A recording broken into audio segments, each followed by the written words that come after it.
사랑하는 주님 이 시간을 구별하여 우리 성도들 함께 모여 예배로 나아갑니다.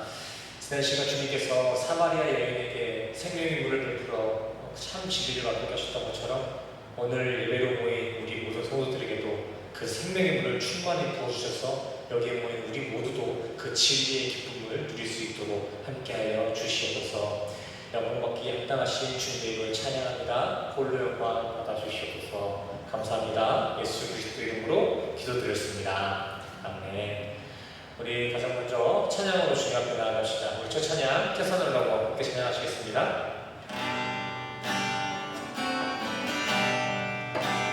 태산을 넘어 헛고에 가도 길 가운데로 걸어가면 주께서 항상 지키시기로 약속한 말씀 변치 않네.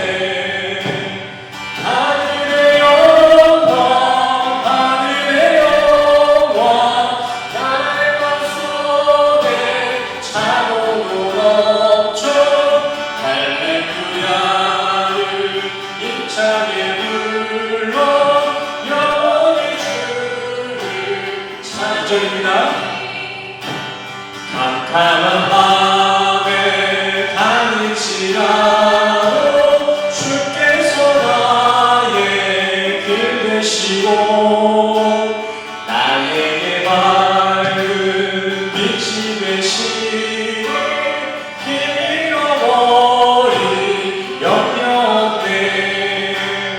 하늘의 영광 하늘의 영광 나의 맘속에 차고도 넘쳐 할렐루야를 힘차게 불러 영원히 주를. 마지막 3절입니다.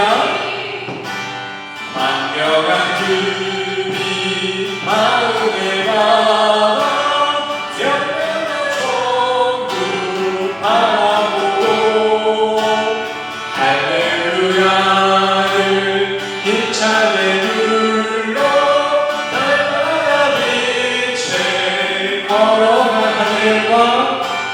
하늘의 영광 하늘의 영광 나의 맘속에 차고 넘쳐 할렐루야를 힘차게 불러 영원히 주를. 다시 한번 하늘의 영광 하늘의 영광 하늘의 영광 나의 맘속에 차고 넘쳐 할렐루야를 힘차게 불러 영원히 주를 찬양하리. 아멘. 우리 다음 찬양 이눈의 아버지 가운데 위에도 함께 찬양할 수 있습니다.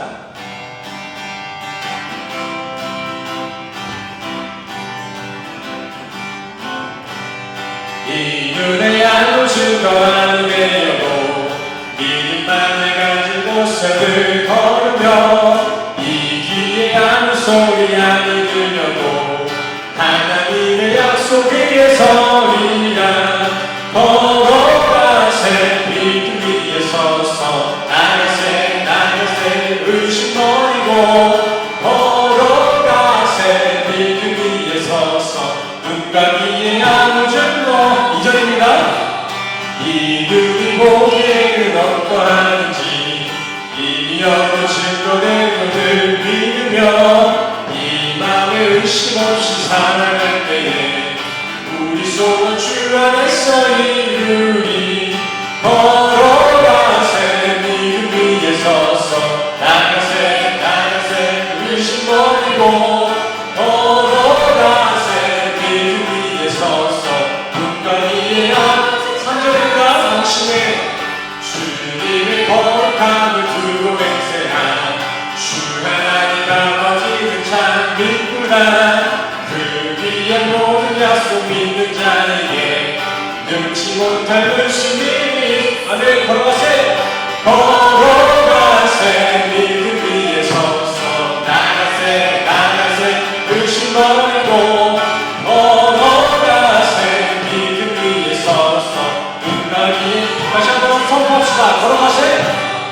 걸어가세 믿음 위에 서서 나가세 의심 버리고 걸어가세 믿음 위에 서서 굳건히 마지막으로 선포합시다.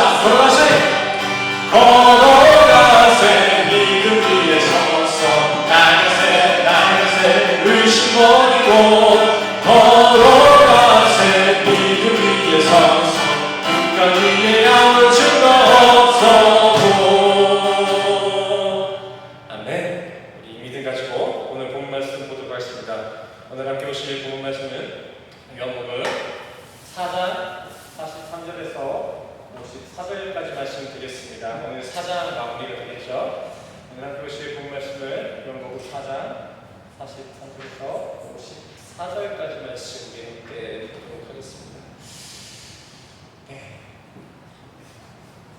43절부터 54절까지 말씀 같이 읽도록 하겠습니다. 43절 제가 먼저 읽고 그 다음 구절부터 따라 교독해 주시기 바랍니다. 43절 읽겠습니다. 이틀이 지난 후에 예수께서 거기를 떠나 갈릴리로 가시며 44절 시작.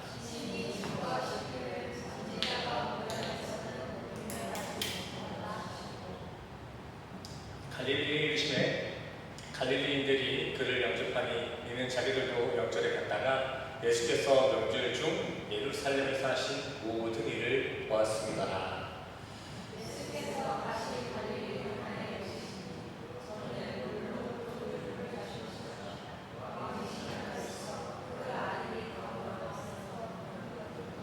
그가 예수께서 유대로부터 갈릴리에 오심을 듣고 가서 청하되 내려오셔서 내 아들의 병을 고쳐주소서 하니 저가 거의 죽게 되었습니다.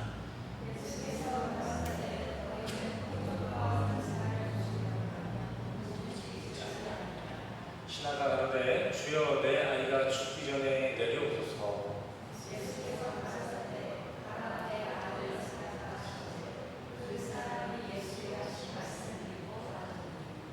내려가는 길에서 그 종들이 오다가 만나서 아이가 살았다 하거늘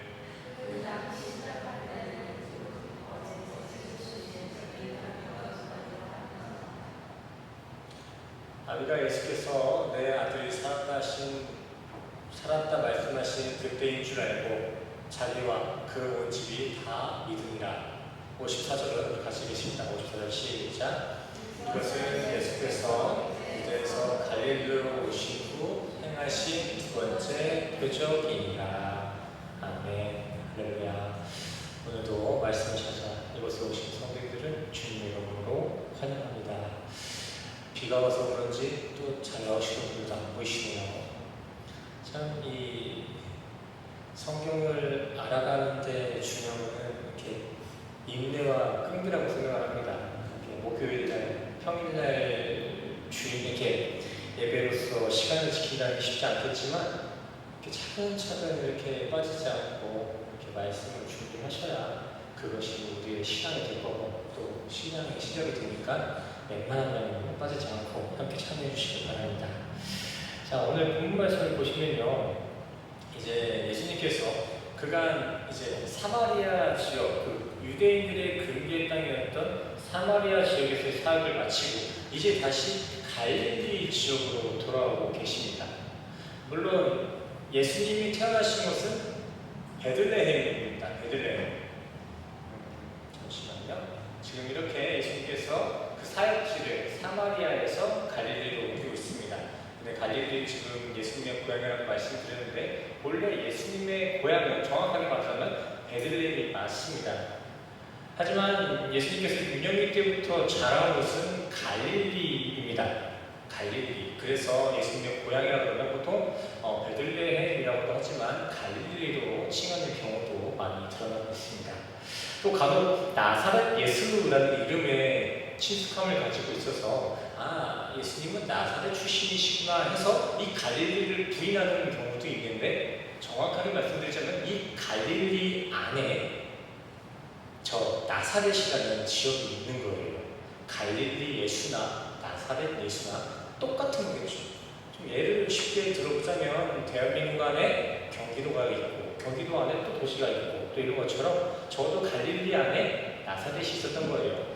빠바가 안에 에겔레스 있고 또 에겔레스 안에 더빌리지 있고 클라키스 있는 것처럼 이렇게 그 구속된 지역을 이야기하는 것이 지금 갈릴리 안에 나사렛이라는 것입니다. 아무쪼록 그렇게 예수님께서는 이방 사역을 마치시고 이제 고향으로 돌아오고 있습니다. 근데 그 고향길에 돌아가고 있는 예수님의 리액션이 그렇게 달갑지만은 않습니다. 우리 44절 말씀 같이 읽어보도록 하겠습니다. 44절 시작. 친히 증거하시기를 선지자가 고향에서는 높임을. 네, 우리가 읽은 바와 같이 예수님께서는 선지자가 고향에서는 높임을 받지 못한다라는 아주 의미 깊은 말씀을 하고 계십니다. 이 구절은 표면적으로만 보면 정말 고향에서 또는 집안에서 인정받지 못하는 가장의 무게와 씁쓸함을 느낄 수 있는 구절로 보여집니다. 하지만 예수님께서 말씀하시고자 하는 고향은 단순히 본인이 유년 때부터 살았던 갈릴리 지역이나 베들레헴 지역만을 이야기하는 것이 아니라 자신의 출신이자 신분인 유대 사회의 유대주의 전체까지를 고향으로 묻고 있다는 것을 우리는 기억할 필요가 있습니다.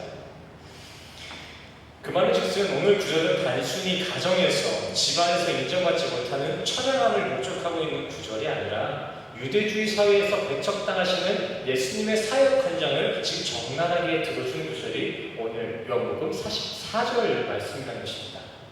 또 우리가 잘 생각해 보시면 사실 예수님은 출신 고향뿐만이 아니라 그 외에 많은 지역에서도 인정받지 못했습니다. 아니 면밀하게 말씀드리자면 사실 어느 지역이든 인정도 못 받았고 가장 천한 대접을 받았습니다. 그리고 또 그의 마지막까지도 아주 비천한 십자가로 마무리가 되었죠. 우리는 이 부분만 고려해봐도 여기서 나오는 이 고향이란 단순 태어난 출신 지역의 고향뿐만이 아닌 유대주의 전체까지를 의미하고 있음을 우리는 알아볼 수가 있을 것입니다. 또한 이 구절 바로 뒷구절인 45절에서도 보시면요, 정작 갈릴리, 즉 예수님의 고향 사람들은 예수님의 고향길을 환영하고 있습니다. 자, 읽으셔도 알잖아요. 지금 갈릴리 사람들이 예수님을 영접했습니다. 언어 해석가로는 환영하다, 축하이다입니다. 예수님을 환영하고 있다고요. 정작 그 고향 사람들은.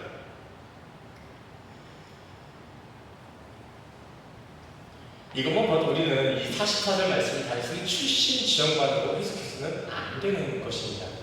자, 성경은 이 사람들이 예수님을 환영하는 이유에 대해서도 지금 이야기하고 있습니다. 그것이 45절 말씀입니다. 우리 45절 말씀 다시 읽겠습니다. 시작. 갈릴리의 예수님의 갈릴리인들이 그를 영접하니 이는 자기들로 명절에 갔다가 예수께서 명절 중 예루살렘에서 하신 모든 일을 보았습니다. 아멘. 오늘 이 말씀에 이 갈릴리 사람들은 왜 예수님의 고향 방문을 환영한다고 나와 있나요? 이미 예루살렘에서 예수님의 행하신 사역들을 보고 왔기 때문이다라고 기록하고 있습니다. 자, 예수님이 하신 사역, 예수님의 사역 타임테이블 상으로는 지금 그 고향 사람들이 성전 척결 사건을 보고 온 상태인 것입니다. 그 콧대 높은 바리새인과 서기관들이 지배하고 있었던 그 종교 폐습을 척결한 예수가 우리 동네에 다시 돌아오다니, 갈릴리 사람들은 그런 정의의 예수를 금의 환영했을 것입니다. 그렇게 사람들의 환영을 받으며 갈릴리에 오신 예수님은 이제 가나라는 동네에 가십니다. 근데 이 가나라는 동네는 우리가 미리 공부해서 아시다시피 물을 포도주로 바꾼 그 기적이 일어났던 그 혼인잔치 사역지가 가나입니다. 근데 이 가나에 도착한 예수님 앞에 한 왕의 신하가 찾아왔습니다. 왜 찾아왔죠? 자, 한번 보세요. 저거 보시면은 이제 자신의 자식이 병에 걸려 죽어가는데 요즘 한창 메시아의 그 명성을 발휘하고 있는 예수님이 우리 동네 근처에 왔다는 소식을 듣고 이제 왕의 신하 한 명이 예수님을 찾아온 상황인 것입니다. 자기 자식이 이제 죽을 병에 걸려서 죽기 직전인데 우리 동네 근처에 아주 유명한 기적을 부리고 병을 치료하는 어떤 한 메시아 후보생이 하나 왔다는 것이죠. 그래서 그 사람은 아주 그냥 간절한 마음으로 지금 예수님을 찾아온 것입니다. 우리는 필리핀에 살고 있지만 심각한 질병에 걸려있거나 목숨이 위중하면 어떻게 하나요? 여기 살고 있지만 먼 땅 우리 한국에 다시 돌아가지 않습니까? 아무리 여기 오래 살아도 큰 병에 걸리면 우리는 한국에 돌아갑니다.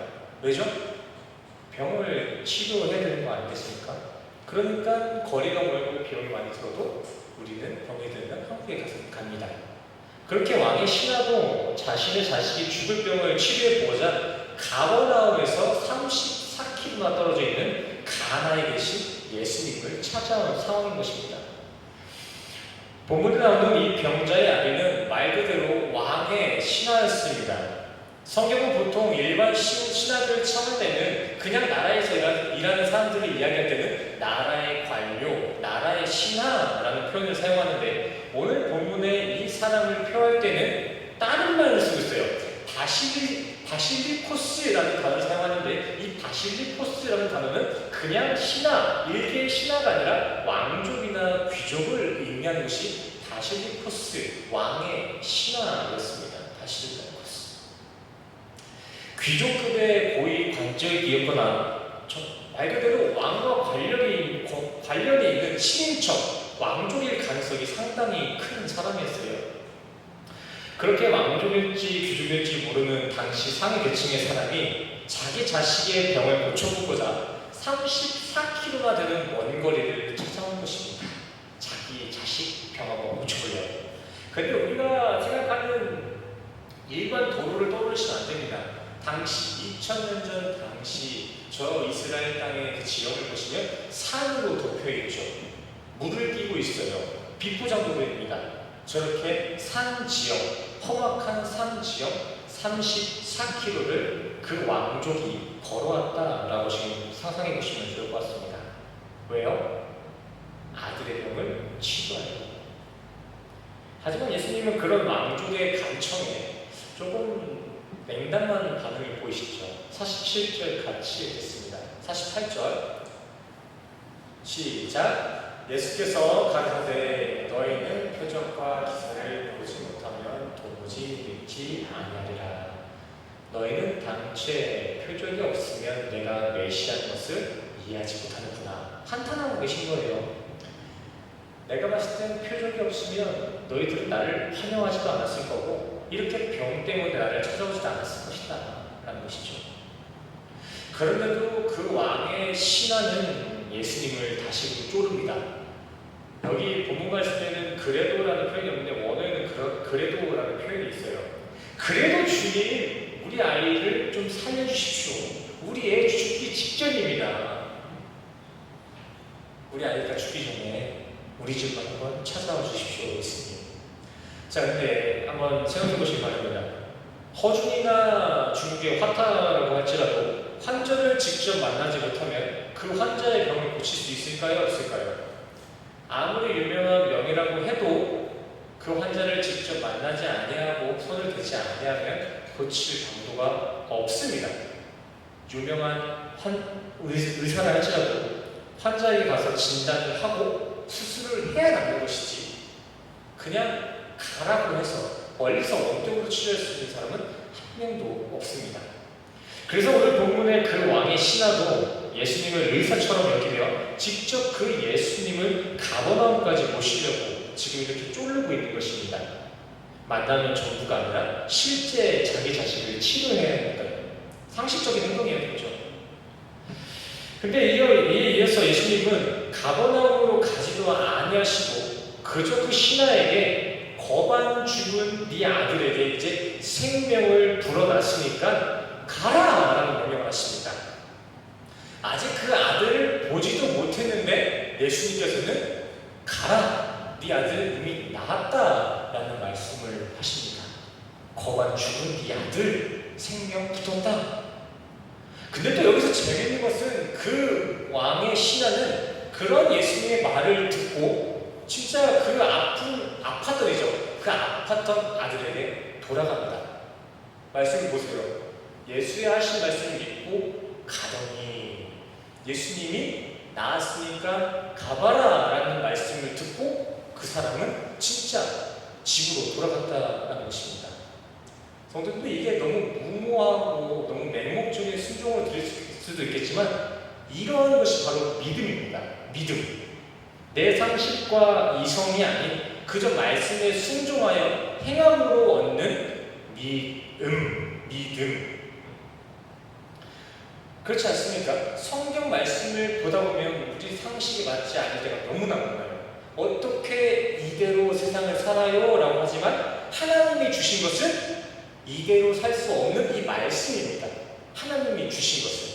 그렇다면 우리는 이 말씀대로 살아야 될까요? 아니면 세상에서 어떻게 살아? 라는 핑계를 가지고 이 말씀을 뒤로 한 채 살아야 될까요? 진짜 믿음은 할 수 없고 이렇게 세상에 살 수 없지만 그럼에도 불구하고 하나님이 주신 말씀이 이 말씀이니까 이 말씀을 따라 사는 것이 바로 믿음입니다. 그리고 그렇게 살아가는 믿음의 삶이 신앙 생활인 것이고요. 자, 성도님들의 가족 중 한 사람이 병으로 죽을 위기를 간당히 넘기고 있습니다. 근데 그때 마치 바로 옆 동네 뽀락에서 저 옆에 딸락에서 아주 세계적으로 유명한 의사가 왔다고 합니다. 그럼 우리 성도님들 그 의사 찾아갈까요? 안 찾아갈까요? 내가 아파. 내가 아파. 근데 저 딸락에 저 유명한 의사가 왔대. 그럼 거기 갈 거야? 안 갈 거야? 왜 가요? 나 치료하고. 그쵸? 소현정일 뿐만이 아니라 우리 성도님도 그렇지 않겠습니까? 아이고. 마찬가지잖아요. 우리 집사님도 숨주가 아파요. 너무 아파. 필리핀 의사들이 너무 비하는 것 같아서 좀 그런데 능력이 없어서 못 고쳐. 필리핀에서 못 고치겠습니다 이러고 있는데 갑자기 뜻하지 않게 이국 종 교수님이 저 옆 동네에 온 거야. 앵글레스에 온 거야. 그러면 집사님은, 공지사님은 가시겠어요? 안 가시겠어요? 일면식이 있든 없든 우리 공지사님은 아들을 살리겠다는 증명 하나로 생판 아시도 못하는 이국종을 찾아가실 것입니다. 왜요? 아들을 고치자고. 근데 그렇게 찾아간 그 이국종 의사, 그 의사가 환자를 보지도 않고 승주를 보지도 않고 그저 성도님들 자식은 이미 병을 낳았습니다. 돌아가세요 하면은 우리 집사님은 알겠습니다 하고 집에 가시겠어요? 안 가죠. 왜요? 안 믿기니까. 그 아직 환자를 보지도 못한 의사의 말을 믿지 못하는 것입니다. 정확하게 말씀드리면 불신하는 것이죠. 그 의사의 말을. 하지만 오늘 본문의 왕의 신앙은 어떻게 했다고요? 가라니까 갔습니다. 믿고 갔어요. 그리고 예수님을 믿고 떠난 그 신앙의 발걸음 가운데 생명으로, 아들의 생명으로 화답하셨습니다. 이게 이성적이고 상식이고를 다 뒤로한 채 온전히 예수님의 말씀만 믿고 순종하여 그 자리를 떠나보니 아들이 살아난 것입니다. 그것도 정확한 때에, 예수님이 살았다는 때에 그 아들이 살아나신 것입니다. 이 부분은 좀 아멘이 되시나요? 하나님이 이 말씀을 주셨을 때 우리가 다 지킬 수 있을 거라고 생각하셨을까요? 성경도 말해요. 이 율법이라는 것은 우리가 지켜서 늘 만드는 것이 아니라 우리가 주님을 깨닫게 하려 함이라 라고 나와 있습니다. 이 말은 즉슨 니들은 내가 준 이 몇 가지의 계명도 못 지키는 연약한 자야 라는 말이겠죠. 근데 이 계명을 줬어요. 그럼 뭐예요? 우리는 그 계명을 지켜야겠어요? 안 지켜야겠어요? 지켜야 되는 거예요. 내가 그것을 다 할 수 있냐 없냐가 중요한 것이 아니라 그를 지키면서 나의 연약함을 발견하고 그 안 되는 것을 지켜나가면서 완전하신 하나님의 도움을 구하며 나아가는 것, 그것이 하나님의 말씀의 첫 번째 이유인 것입니다. 아멘이 되시나요? 되냐 마냐, 이게 이대로 어떻게 세상에 살아가냐, 목사니까 그렇게 살아가지 라는 말 좀 하지 않았으면 좋겠습니다. 하나님이 보고자 하시는 거예요. 이 친구들이 이 불가능한 이 율법이 나한테 나온 그 율법인데 그 율법을 지키려고 할까 안 할까? 그거 보신다고요. 근데 이 부분들은 어디서 많이 들어본 내용 아닐까요? 자기의 이성과 판단을 다 꺾어버리고 그 예수께 나의 모든 걸 맡겼더니 그 예수가 전보다 더 큰 축복을 주었더라. 이거 얼마 전에 들었던 내용이잖아요. 어디서 들었죠? 가나. 우리 몇 주 전에 가나의 혼인잔치에서 이 얘기 듣지 않았습니까? 가나의 혼인잔치에서 그 가나. 애초에 오늘 본문은 이 가나의 혼인잔치의 의미를 오버랩시키려고 그 복선으로서 이 지역의 그 가나라는 이름을 서두에 기록하고 있습니다. 서두에. 그리고 오늘 본문 말미에서는 이 병치유 사건을 두고 예수께서 행하신 두 번째 표적이라는 표현이 나와 있죠. 근데 이 두 번째 표적이라는 것은 그냥 하나, 두 개, 그 표적만 보여줬다라고 지금 우리가 생각해서는 안 되는 것입니다. 자, 요한복음에서는 몇 가지 대표 표적이 나오나요? 공식적으로 7가지 표적이 나옵니다. 근데 정말 예수님이 이 7가지 표적만 보이셨나요? 아니죠. 7개만이 아니에요. 추가로도 줄줄이 나왔습니다.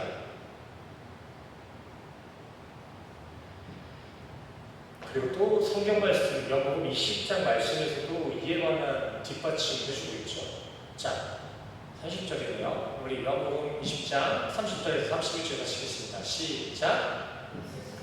제자들 이 책에 기록되지 않은 다른 표적도 많이 행하셨으나 오직 이것을 기록하는 너희로 예수께서 하나님의 아들 그리스도이심을 믿게 하려 하며 또 너희로 믿고 그 이름을 힘입어 생명을 얻게 하려 합니다. 아멘.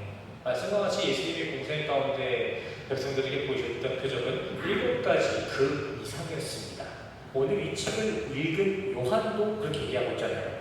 이 책에 적힌 그 기적보다 더 많은 기적을 일으켰습니다 라고 지금 얘기하고 있는 거잖아요.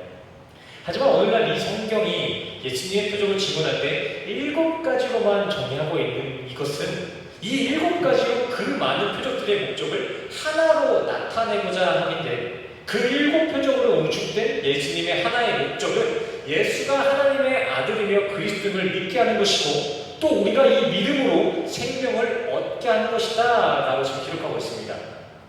성경에 나온 모든 기적은 모두 하나의 목적을 가지고 한 길을 걸어가는데 우리가 발견할 수 있는 과정일 뿐이다 라는 것입니다. 그리고 모든 기적과 표적을 보고 우리는 예수님이 하나님의 아들 그리스도이시며 영생의 십자가 복음을 통찰해낼 수 있어야 된다라는 것이 요한복음의 지필 이유다라는 것입니다. 이해가 되시나요? 우리가 이 요한복음을 바라보고 여러 가지 기적이 나왔을 때 우리는 그 기적을 보고 놀라서 신경을 빼앗기는 것이 아니라 이 기적이 무엇을 의미하고 있는 것이지 이 기적을 통해서 우리에게 하나님이 주시고자 하는 메시지가 무엇인지를 통찰해낼 수 있어야 된다는 것입니다. 그때 정답까지 알려줘요. 이 기적을 통해서 한 가지 제목을 우리는 발견해야 되는데 그 한 가지 제목이 바로 하나님이 하나님의 아들이고 예수라는 사실을 그 사실을 우리는 이 성경을 통해 알 수 있어야 된다라고 얘기하고 있는 것입니다. 그래서 예수님께서도 수많은 기적을 일으켜놓고서는 대뜸 자신이 보여줄 수 있는 표적은 요나의 표적밖에 없다라고 말씀하시는 기록이 있습니다. 예수님이 동네를 돌아다니면서 수많은 기적을 일으켰죠. 그것을 목도한 것은 예수님의 제자들뿐만이 아니라 이방인들도 다 봤습니다. 예수님이 기적을 일으킨 것은 예수님을 미워하던 바리새인들도 인정했던 행위들이었다고요. 근데 예수님이 정작 제자들에게 이야기할 때, 사람들에게 얘기할 때는 이렇게 얘기해요. 내가 너네한테 보여줄 수 있는 기적은 하나밖에 없어. 근데 그 기적은 요나의 표적뿐이란다. 자, 요나의 기적이 무슨 사건입니까? 그냥 물고기한테 잡아먹혔다가 살아난 사건입니까? 이것도 표징입니다. 표징. 우리 예전에 한번 이야기했기 때문에 더 다루진 않겠지만 이 요나의 기적이 표징하고 있는 것은 사흘 동안 물고기 뱃속에 죽음의 상태로 갇혀 계시다가 생명으로 다시 부활하신 예수님의 십자가와 부활을 상징하고 있는 것이 요나의 표적입니다. 그러기에 우리는 예수님의 모든 사역 속에서 그 이적과 기적 속에서 이 십자가와 부활을 발견해야 된다는 것입니다. 예수님께서 사람들에게 보이신 그 모든 기적은 십자가와 부활을 이야기하고 있었다라는 것이겠죠. 그렇다면 오늘 본문의 병치유 사건도 마찬가지로 십자가와 부활을 표적하고 있는 7가지 기적 중 하나라는 것이겠죠. 본문에는 이에 대한 목성이 더 있습니다.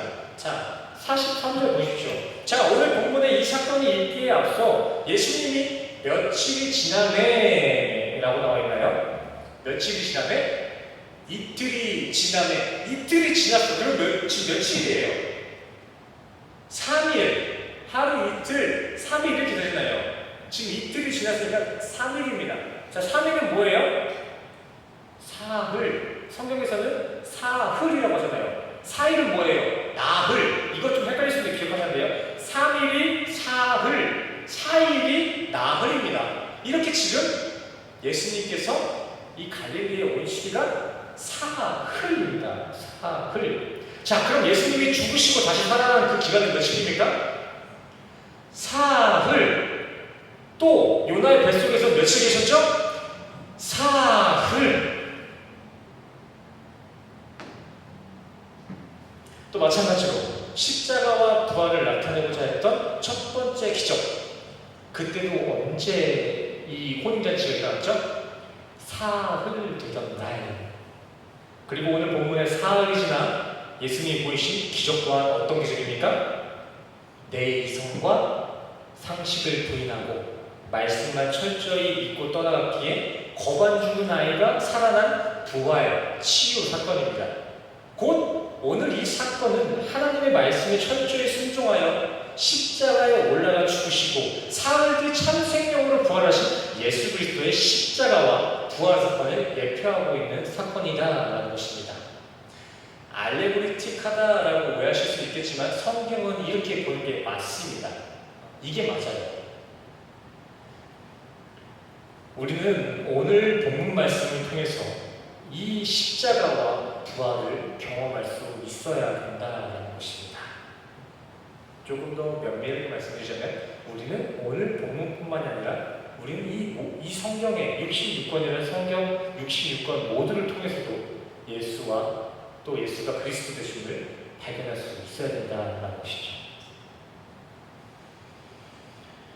오늘 이 본문을 읽고 그저 고향에 가면 인정 못 받으니까 고향에 가지 마라, 예수님 믿으면 병치를 받을 수 있다라는 원초적인 신앙이 오늘 본문이 하고자 하는 진리가 아닙니다. 물론 예수를 믿으면서 세상이나 고향에서 대접받지 못하는 경우도 있을 수 있어요. 또 예수님은 세상의 모든 근원이시기 때문에 그 예수님은 자신을 따르는 성도들의 병치유 또한 치유하시기도 합니다. 필요에 따라서. 예수님 믿으면 무조건 벌만 받고 병치유 못 받는다는 것이 아니라 예수님을 믿으면 그 병의 근원도 예수님이시기 때문에 그 병의 치료도 예수님이 하실 수는 있다는 거예요. 하지만 하나님께서 오늘 본문 말씀, 우리가 읽은 이 본문 말씀을 통해 우리에게 주고자 하시는 진리의 메시지는 진정 이러한 기적을 보이시는 이 예수님이 하나님의 아들이시며 영생을 주는 그리스도라는 진리라는 것입니다.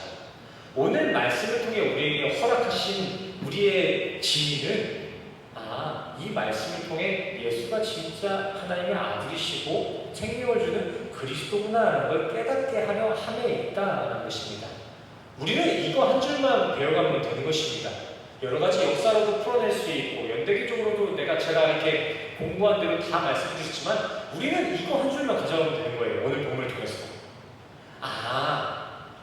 나를 버리고 나의 상식과 나의 판단을 버리고 이 예수의 말씀을 따르는 것, 실제 행하는 이것이 믿음이구나.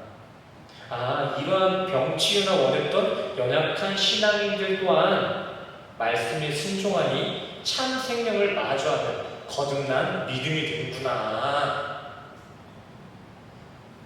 오늘 설교 내용 다 기억하지 못해도 괜찮습니다. 추리고 추렸지만 그 중에서도 우리 성도님들 그거 다 기억 못해도 괜찮습니다. 근데 우리는 이거 한 줄 가져가야 된다는 거예요. 기적은 예수가 그리스도임을 나타내는 도구일 뿐이었구나. 내가 그 기적을 쫓아다녀야 될 게 아니었구나. 신비주의는 신앙이 아니었구나. 나의 실력과 종교 이력을 성숙시켜 나가는 것, 신앙생활을 열심히 하는 것이 믿음이 아니고 그저 믿음이신 예수를 따라가는 것이 믿음이구나. 연약한 믿음을 강하신 그분이 강하게 강화시키는 것이 믿음 생활이구나 라는 것을 깨달아야 됩니다. 성도님들, 쉽지 않겠지만 이 순전한 믿음을 수호한 자들만 마지막 그날 영생에 이룰 줄 믿습니다. 성도님들, 다른 거 다 몰라도 이 말씀대로만 살면 마지막 그날 영원히 살 것이에요. 지키냐 마냐, 말씀대로 지키며 사냐 마냐라는 판단은 하나님이 하시는 거예요. 근데 이것을 우리가 살아가야 된다고 분명한 거예요.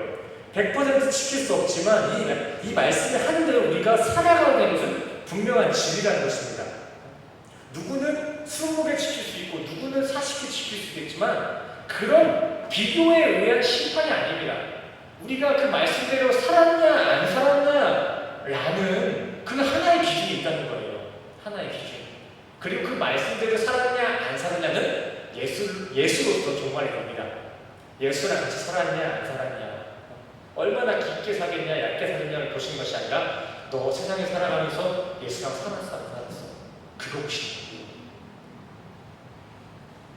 세상을 살아가면서 요즘에 너무 발전된 과학과 세상의 철학들 때문에 가끔 현혹될 수도 있지만 진리는 성경입니다. 진리는 성경. 우리 흔들리지 말고 이 순종하는 믿음 하나 잘 수고하셔서 마지막 그날 웃는 얼굴로 다시 마주할 수 있기를 간절히 소원합니다. 세상이 그럴듯한 문명에 따라 산다고 우리 마지막 그날에도 그럴듯한 삶을 살 수 있는 것이 아닙니다. 세상이 무시하고 미련하다 욕해도 마지막 그날에 인정받는 것은 이 성경 말씀뿐입니다. 말씀대로 사는 우리 성도님 되시기를 간절히 소원합니다. 힘드시겠지만 그 말씀대로 사는 삶, 그러한 성도의 삶만이 그 마지막 그날 영생을 얻는 줄 믿습니다. 오늘 이렇게 우리에게 허락하신 말씀의 감동을 가지고 우리 시간 같이 기도했으면 좋겠습니다. 이제껏 내가 생각했던 믿음이란 신앙생활을 열심히 해서 내가 가지고 있는 종교력을 확장시키는 줄 알았는데 그것이 아니네요.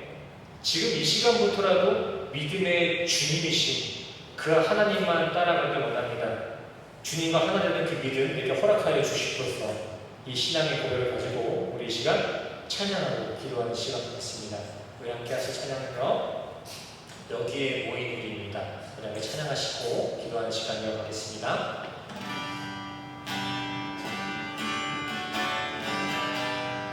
여기에 모인 우리 주의 은총하는 자여라. 주께서 이 자리에 함께 계심을 아노라. 언제나 주님만을 찬양하며 따라갈 시험을 당하고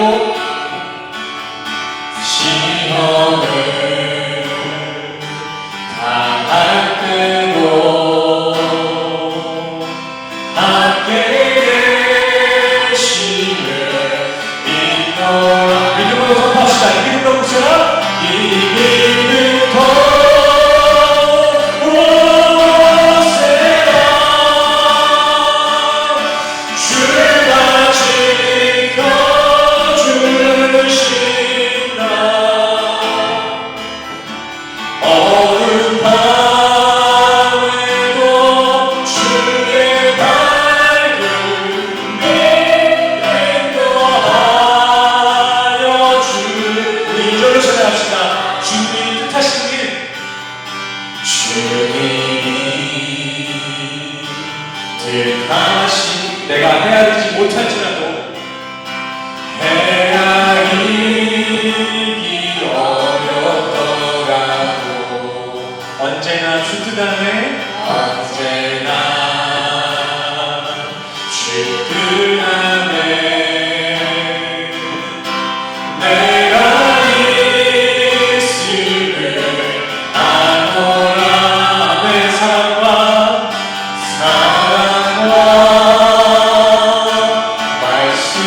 말씀들이 나를 더욱 새롭게 하니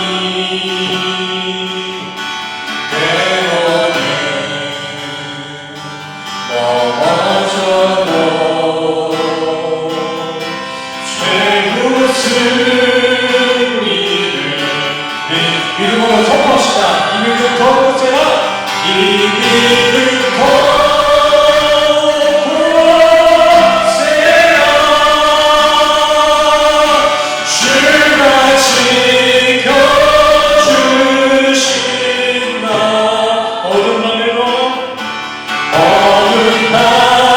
밤에도 주의 밝음이 인도하. 다시 한번 선포합시다.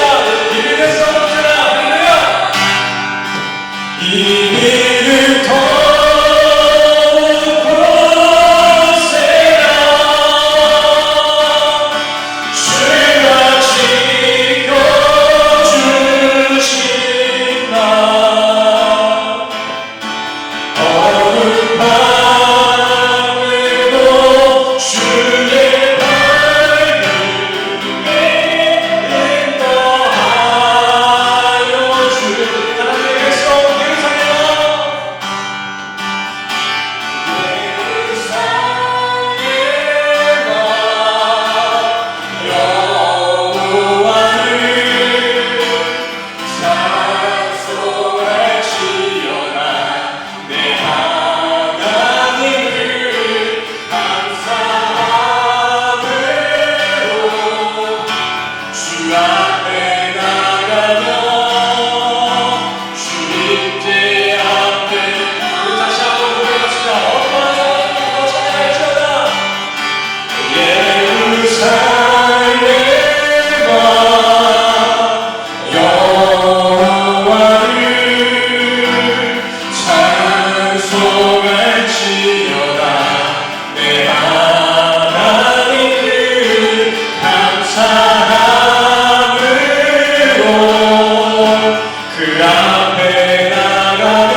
주심에 감사를 드립니다. 그러한 믿음의 주님이 계시기에 우리는 그러한 주님을 믿는 믿음만을 가지고 하나님의 약속을 확신하며 세상 속에서도 천국을 꿈꾸며 살아가려 합니다. 항상 이 천국의 정체성을 자각하게 하시고 우리의 남은 여생 세상에 현혹되지 않고 온전히 주님 나라와 의만을 구하며 살아가는 순종의 삶으로 우리를 인도하여 주시옵소서. 주님을 의지하고 나아갈 때 그 발걸음 가운데 생명으로 함께 하실 줄 믿사오며 예수 그리스도의 이름으로 간절히 기도드렸습니다. 아멘. 우리 남은 시간을 자유롭게 기도하시고 돌아가시도록 하겠습니다. 함께 기도하시겠습니다. 하나님의 충만하신 하나님 아버지, 오늘 시간도 세상의 불가능을 두고 하나님의 나라와 우리들의 신의 주님 감사를 드립니다. 하나님, 지금 우리가 하나님 믿음만 있으면 주님 앞에 주님을 선물로 볼 수 있는 수가 있다. 하나님 주님 인도하여 주시옵소서.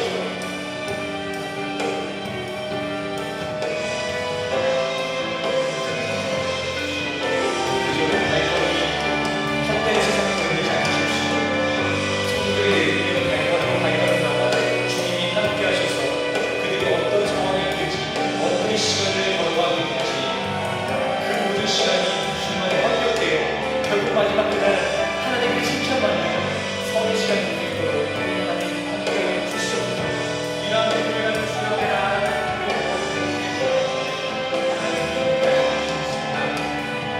이러한 우리가 뜻은 우리의 기준에서 우리가 나아가 할 수 없다는 것도 우리의 환경에 대한 기준이 알고 있습니다. 주님, 우리의 기준과 우리의 환경으로 신앙생활을 해주시고 할 수 있다 하시는 그때 그 믿음 가지고 신앙생활을 나아가 하지 않으십니다.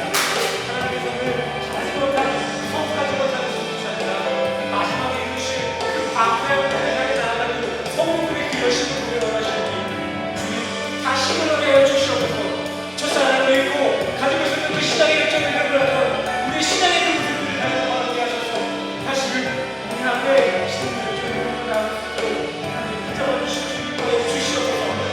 헛된 열심을 붙잡는 것이 아닙니다. 종교를 붙잡으려는 것이 아닙니다. 하나님 주시는 그 하나님의 마음을 가지고 이 교회를 손대시고 우리가 왔던 그 감격 그대로 주님 앞에 다시 한번 나갈 수 있는 기회와 지혜의 예배로 우리 성도를 인도하여 주시옵소서. 하나님이 바라시는 그 예배가 우리 수행교회에 되길 원합니다. 사람을 향해 모습을 못하고 정말 한 사람 한 사람 예수를 담은 진짜 성도들이고 하나님이 바라셨던 그의 크리스천 교회가 우리 수행교회가 되길 원합니다.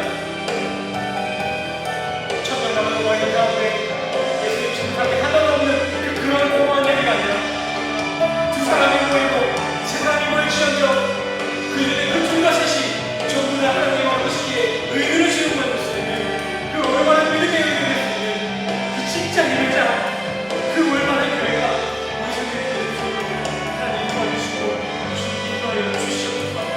주님께 의탁하고 나아갑니다. 우리가 할 수 없고 그 영생을 가지고 있기 때문에 주님 계신 주님 앞에 우리 모든 것을 내려놓자오니 이 시간 다시 한번 우리에게 맡기신 그 첫사랑의 감격을 허락하여 주시옵소서. 거저못한 대로 우리에게 주시옵소서. 다시 한번 이런 은혜를 주시옵소서. 주님의 말씀이 이르는 그 어른들에게 감사를 드릴 수 있었던 그 자녀들을 돌아게 해주시옵소서. 주님을 찬양할 수 있을 거라면 나의 슬픔과 영광을 주님께 기뻐해 줄 수 있었던 그 은혜 감격을 허락하여 주시옵소서. 오늘 이 시간 예배에 모인 우리 모든 성도 가운데 매번 해결을 통하여 해결을 보라하여 그 사마리아와 같은 일을 그것이 아니라 정말 예수님이 허락하신 그 생명의 물을 먹을 그 사마리아의 것과 같이 우리가 그 진리를 받아 우리가 이기는 기쁨을 주고 찬양하기 원합니다. 세상에서 하나님의 부족한 가운데 있어도 영원한 것을 얻었기 때문에 그걸로 만든 감격을 누릴 수 있도록 우리가 주님 앞에 그런 모습으로 정말 감격을 가지고 감사를 가지고 주님 찬양하며 예배하기 원합니다.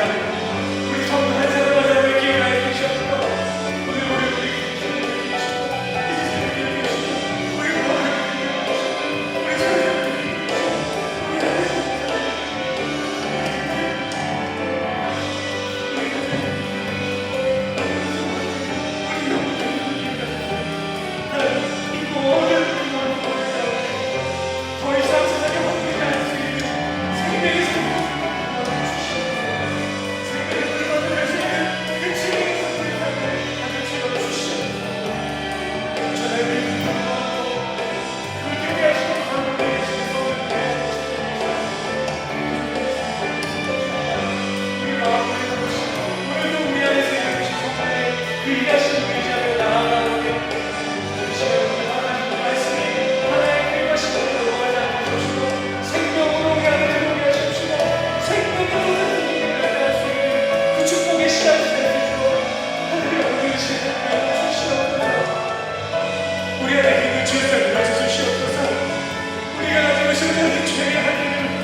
우리가 되기라는 여기로 제게 주시옵소서.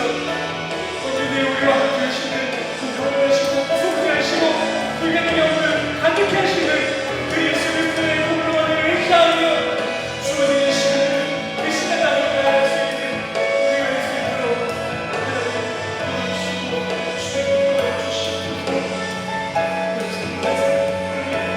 정말 주님의 용사가 되길 원합니다. 매번 일을 끊어가는 것도 세상에 나가서 패배하는 그 죄의 패배를 되게 합니다.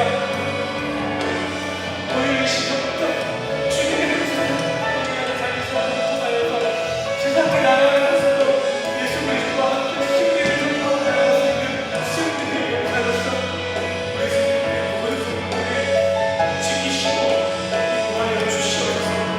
말씀과 주님 할 수 없겠죠. 또 넘어지겠죠. 하지만 주님 또 넘어지고 할 수 없다는 압박함을 들고 다시 한번 주님의 공로를 붙잡고 나아갈 수 있는 용기와 인내의 우리 성도를 수 있도록 하나님 붙잡아 주시옵소서. 주님 우리의 앞길을 잡으시옵소서. 그 앞길을 넘으시지 않으시옵소서. 그 한계를 통하여서 우리의 인생의 주인이 무엇인지를 분명히 깨닫게 하시옵시고 그 한계를 이길 수 있는 것이 분명 주님의 것을 그 삶을 통하여서 그것이 시험에서 고난을 겪는 모든 건 상관없습니다. 그들이 깨달을 수 있고 그들이 다시 주님을 붙잡을 수가 있다면 그들의 삶 가운데 고난의 능력이 상관없습니다. 가장 선한 길로 주님의 길로 인도하여 주시옵소서. 그 길을 인도할 때 또한 그 길을 걸어갈 수 있는 힘과 능력과 도와여 주시옵소서. 내가 깨어있는 그래서 우리는 주님이 주신 그 축복의 길고 연단의 길을 생각하고 시험의 길을 생각하며 넘어지고 합니다. 그런데 주님 이 시간 다시 한번 구원기는 그 길을 걸어갈 때 걸어갈 수 있는 튼튼한 자들을 허락하여 주십시오. 그 영적인 구원을 이겨낼 수 있는 영적인 신분을 인도하여 주시옵소서. 하나님 우리 믿고 계시는 것입니다. 우리의 약함을 모두 덮어낼 수 있으십니다. 그 능력 붙잡고 나아가오니 이 시간 다시 한번 이 믿음을 잡고 이 세상을 나아가는 수 있도록 인도하여 주시옵소서. 성령의 물을 이 시간 다시 한번 허락하여 주시옵소서. 이 시간 그가 이때까지 가는 것이 세상이 아니라는 그 호흡이라는 점을 상관없습니다. 오늘 이 시간 다시 한번 예수를 만나게 하여 주시옵소서. 이전 것은 모두 지나갔습니다. 다시 한번 우리를 새롭게 하시는 예수 그리스도 그분을 인격적으로 만날 수 있는 인기 있는 시간이 될 수 있도록 하나님 예배 시간 같은 시간에 함께 해 주시옵소서. 멀뚱하지 아니하고 소리지 아니하고 마음 속에서 하나님의 방언으로 우리가 하나님을 지켜주시옵소서. 예배에 그 시간에 정말 주님을 사랑하는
우리에게 주실 선물이 무엇인지